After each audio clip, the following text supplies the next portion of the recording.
They say the chains of habit are too light to feel until they're too heavy to break, and one man proved it.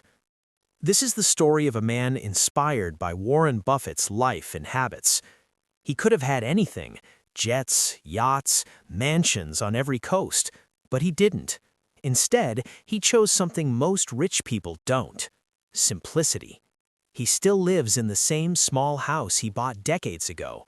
No staff, no gates, just bricks and habits. He could have moved into the most expensive home in the world, but he once said, "It would drive me crazy to have 10 homes." For him, money is a tool, not a trophy, and tools are useless if they control you. He drove an old car for years, not because he had to, because it worked. He didn't buy a private jet until his 70s, and even then he joked about it, because he knew living below your means is not sacrifice, it's freedom. Every morning he buys breakfast at a drive-thru. On bad days in the market, he picks the cheapest meal. On good days, he spends a little extra for something nicer. He counts out exact change from a cup in his car. He's not being cheap, that's mindful, because how you do the small things is how you do the big ones. He doesn't wear designer clothes. He doesn't care about logos. He uses a simple phone. He knows spending to impress is the fastest way to be trapped by image.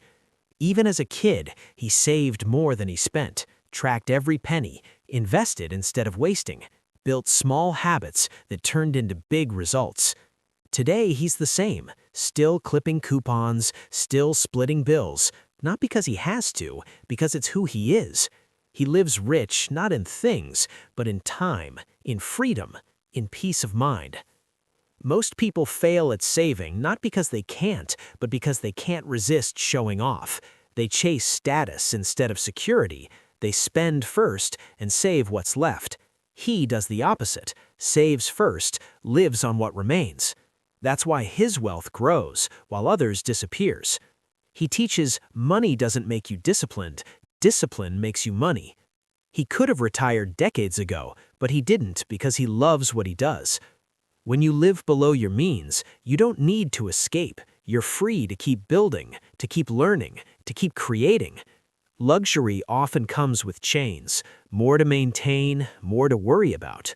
Living simply creates space, space to think, space to breathe, space to wait for the right moment. While others spend money quickly on things, he puts money to work wisely. He stays calm and thoughtful, while others rush or panic. True wealth is peaceful and steady, not flashy or loud. Real wealth is about safeguarding and growing your money, not showing it off. The richest person is not the one who spends the most, it's the one who needs the least.